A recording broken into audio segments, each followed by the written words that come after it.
Hi, I'm Chartered Environmental Health Officer Natalie Stanton, and I'm here to help you get confident with food safety in your business.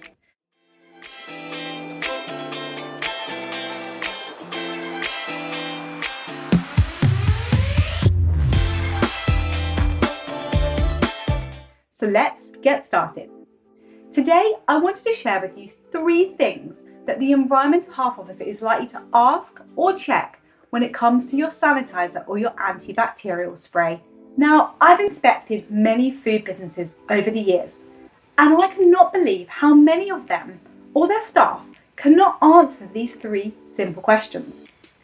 And the result can not only be a lower food hygiene rating for your business than you hoped, but also, if you don't know these things about your sanitizer or your antibacterial spray, you're risking either wasting your money on the product or potentially contaminating food. It really doesn't need to be this way, because the questions that the officer's going to ask during your food hygiene inspection, they're really straightforward. They're really easy to answer once you know what they are.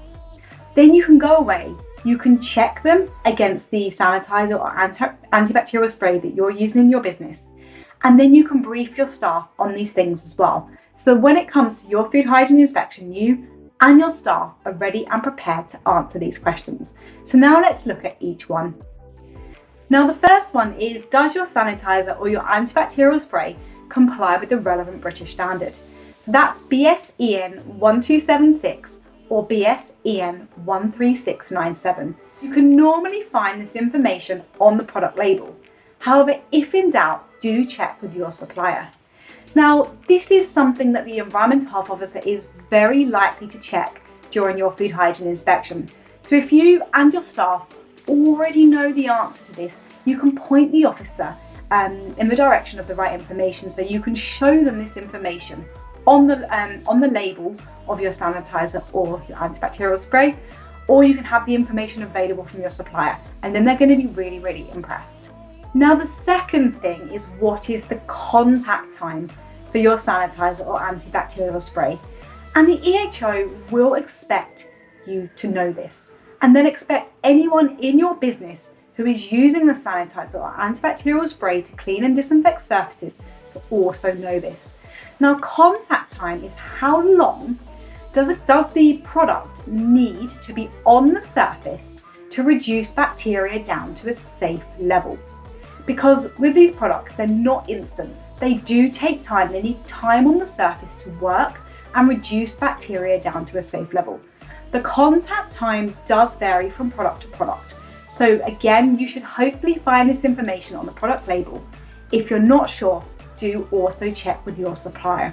But do bear in mind, it isn't just a case of your staff spraying the sanitizer onto a surface and wiping it straight off. The officer will expect them to know and follow the contact time for that product.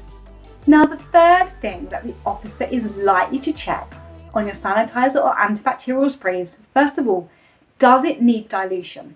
And if it does, how are you diluting it?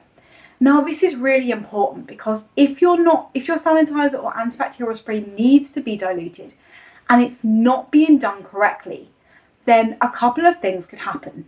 First of all, if it's too weak, i.e. if you're putting too much water, mixing too much water with the chemical, then essentially you're wasting your money, because you're kind of just spraying water onto the surface and it's not going to do the job that you bought it for. However, if you're putting too much chemical and not enough water, potentially it's going to be too strong, and you run the risk of potentially contaminating any food that you then prepare on that surface.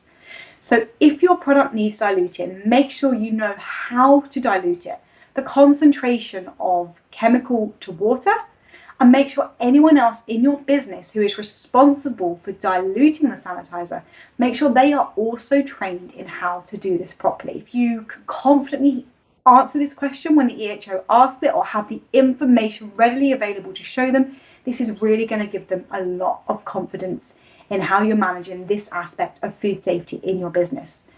So in terms of finding this information regarding dilution, it may be on the product label, but if it isn't, then do check with your supplier. Now, if you feel that more engaging food hygiene training taught by an environmental health officer could help you train your staff in a more effective way, then head over to my website for more information. I really hope you found this video useful. I also offer a free ebook which you can download, which gives more information on getting prepared for your food hygiene inspection. I'll drop the link to this below. Really hope you found this video useful, and I will see you in the next one. Bye.